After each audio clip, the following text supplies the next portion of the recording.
Hello everyone, मैं आ गया हूँ फिर से चैप्टर नंबर 4 में। चैप्टर नंबर 4 के पहले 1 2 3 हमने कंप्लीट कर दिया, आपने देख लिया होगा और सॉल्व भी किया होगा। But chapter number 4 financial planning, इससे रिलेटेड हमने कई क्वेश्चन सॉल्व किए। तो बेटा बेसिक बेसिक छोटे छोटे क्वेश्चन तो आप आसानी से सॉल्व कर सकते हैं। देखेंगे क्या क्वेश्चन पूछा गया है। पहला जो क्वेश्चन है, Pawan medical supplies medicine on the sum medicine the rate of GST कितना दिया है?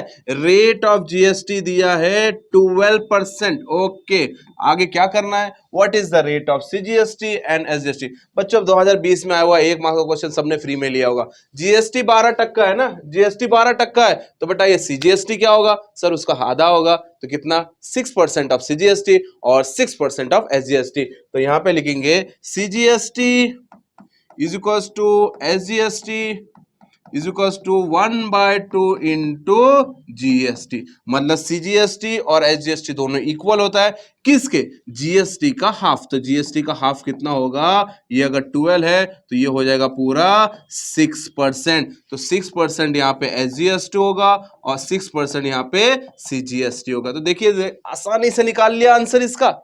12% जीएसटी बोला तो भैया 6% यहाँ पे सीजीएसटी होता है और 6% एसजीएसटी होता है। उसी के साथ साथ क्वेश्चन खत्म भी होता है। तो चलेंगे नेक्स्ट क्वेश्चन में। नेक्स्ट क्वेश्चन क्या बोला गया है? चलो यहाँ पे रुक जाते हैं। क्या बोला है? If the rate of SGST on the article is 9%। Okay, SGST कितना दिया है? 9%। What is the rate of CGST? भाई साहब अगर एसजीएसटी 9% है तो सीजीएसटी कितना होगा? 9% ही होगा, क्योंकि सीजीएसटी और एसजीएसटी दोनों इक्वल होता है। तो यहां पे भी हमने लिख दिया SGST is equal to CGST, that's why SGST is 9%।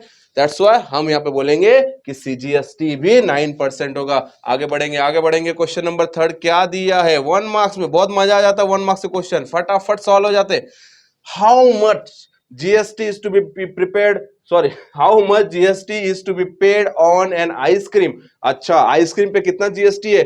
Pack of 200 rupees. उसका जो टैक्सेबल वैल्यू कितना बेटा? यहाँ पे टैक्सेबल वैल्यू मतलब अभी तक उस पर जीएसटी नहीं लगा है, वो कितना है? 200 रुपीज। ओके, उसने बोला रेट ऑफ जीएसटी कितना दिया है? जीएसटी का जो रेट दिया है वो है 18%। तो क्या बोला फाइंड आउट करने वाला? हाउ मच जीएसटी मतलब कितने रुपए देना पड़ेगा GST?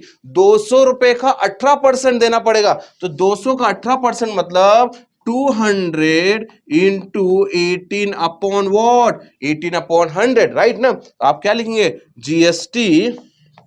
GST is equal to 18%। कैसे लिखेंगे? तो एकदम स्टेप बाय स्टेप लिखेंगे, पूरे मार्क्स लेना है ना बेटा, तो स्टेप बाय स्टेप यहाँ पे लिख देता हूँ। 18% ऑफ टैक्सेबल वैल्यू, है ना? पूरे 1 मार्क्स लेने के लिए ध्यान से लिखना पड़ेगा। तो 18% कैसे लिखेंगे? 18 अपॉन 100 इंटू टैक्सेबल वैल्यू कैसे लिखेंगे? 200। मतलब बात ऐसी है जैसे मैंने वहां पे लिख दिया। क्यों लिखा वहां पे? कैलकुलेशन करने के लिए अच्छा खासा स्पेस है वहां पे। तो चलिए सॉल्व करते। 0 0 0 0 18 टू द 36, मतलब कितने रुपए लगेगा? 36 रुपीज लगेगा। क्या? GST amount. कितना रुपए पैसा लगा बेटा जीएसटी अमाउंट? 36 रुपए। बोला 200 रुपए की आइसक्रीम है, इसके ऊपर 18% जीएसटी लगा, तो बताओ 18% जीएसटी का मतलब कितने रुपए? तो बेटा 18% जीएसटी का मतलब 36 रुपए। ये क्वेश्चन आने के चांसेस होते हैं। तो बेटा ऐसे क्वेश्चन कोई ज्यादा डिफिकल्ट तो है नहीं, आपके फिंगर टिप्स पे फटाफट सॉल्व करते रहिए और फटाफट क्वेश्चन नंबर 4 पे बढ़ते रहिए। क्या दिया है क्वेश्चन नंबर 4? क्वेश्चन नंबर 4 क्या दिया? देखो ध्यान से। On which of the following is the rate of GST 0%? अच्छा बताओ किस पे 0% है? बहुत आसान है sir, butter bread cold drink, सबसे 0% जो जीएसटी गवर्नमेंट ने अप्लाई किया है वो किस पे किया है? ब्रेड पे किया है। बाकी पे जीएसटी है बट ब्रेड पे 0% जीएसटी आपको देना होगा, मतलब कोई अमाउंट आपको देना नहीं होगा। नेक्स्ट क्या है? Question number 5। पहुंच गए हम लोग। What is the relation between SGST, sorry, what is the relation between CGST and GST? CGST और जीएसटी का क्या नाता है भैया? तो सर सीजीएसटी हमेशा क्या होगा? हाफ होगा। किसके?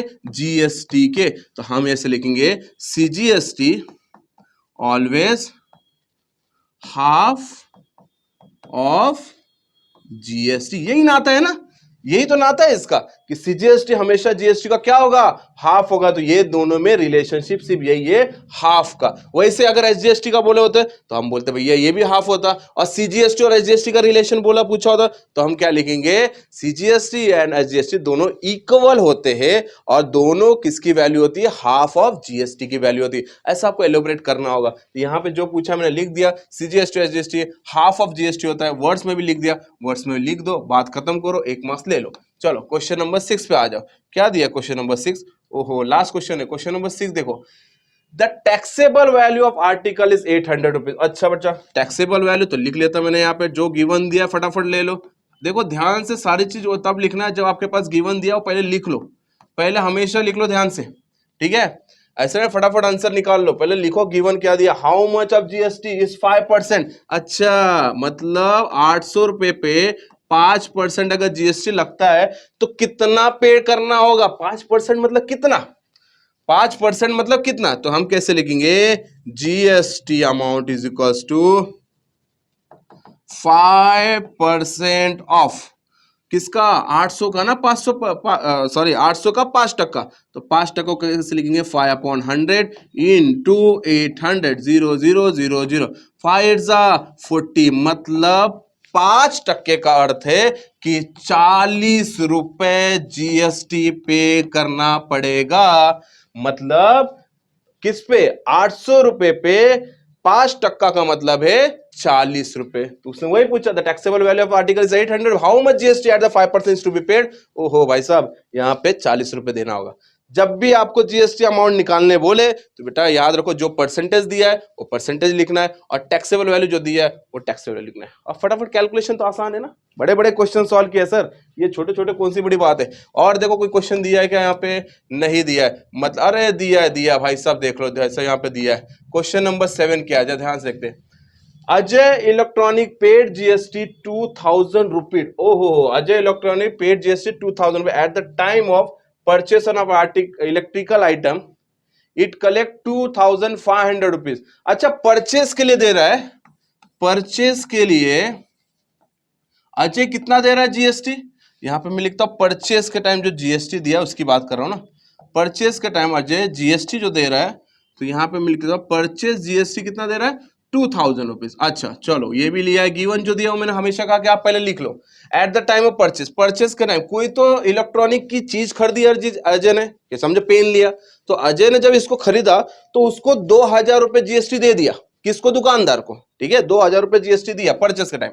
अब उसने क्या किया, of an electrical it collected 2500 as a GST, how much is the output tax. अच्छा कलेक्टेड जीएसटी कब करते, आदमी जीएसटी कब कलेक्ट करता है, जब वो सामान को बेच देगा, जब किसी को बेचेगा तो उससे जो जीएसटी लेगा वही तो कलेक्टेड होगा। बेटा इनपुट आउटपुट याद है ना, टॉपिक बहुत इंपॉर्टेंट टॉपिक है। इनपुट टैक्स का मतलब ये है कि हम जो चीज खरीद रहे किसी से, तो हम उसको जिसको टैक्स दिया, हमने जो टैक्स दे दिया, this is called is input tax. और जब हमने वो चीज को बेच दिया किसी को और उससे जो टैक्स कलेक्ट किया है वो हम बोलेंगे आउटपुट टैक्स। तो यहां पे सेलिंग के टाइम जीएसटी कितना लिया उसने, कलेक्ट किया 2500। तो बताओ इसमें कि how much is output tax, तो बेटा ये तो हमारा इनपुट होगा, ये हमारा इनपुट होगा, और ये क्या कराएगा, हमारा आउटपुट कहलाएगा। याद है ना मैं बताया, खरीदने का टाइम इनपुट, बेचने का टाइम आउटपुट। तो यहां पे आउटपुट जो टैक्स है वो कितना है, 2500 रुपीज। तो यहां पे मैं लिखूंगा output tax is equal to 2500 rupees. अगर बच्चों इस पे ऐसा क्वेश्चन आएगा कि बताओ जीएसटी कितना पे करना पड़ेगा, तो जीएसटी पेबल का फॉर्मूला पता है आपको, आउटपुट माइनस इनपुट, मतलब 2500 माइनस 2000 दैट इज 500। बट वो कब, जब क्वेश्चन अगर पूछा जाए ऐसा तो हम करेंगे। बहुत सारे क्वेश्चन सॉल्व किए, बहुत डेप्थ में जाके क्वेश्चन हमने सॉल्व किया, नहीं सॉल्व किया है आपने तो देखो समझो फिर ये क्वेश्चन, एक मार्क्स तो इंपॉर्टेंट है बट याद रखना 3-4 मार्क्स वो भी जाना नहीं चाहिए। तो चलिए हम लोग नेक्स्ट चैप्टर में बढ़ेंगे। नेक्स्ट चैप्टर अपना क्या होगा, प्रोबेबिलिटी। मिलेंगे चैप्टर नंबर 5 पे प्रोबेबिलिटी, उसके भी कई क्वेश्चन लेंगे जो एक मार्क्स के लिए आते हैं। Bye bye everyone.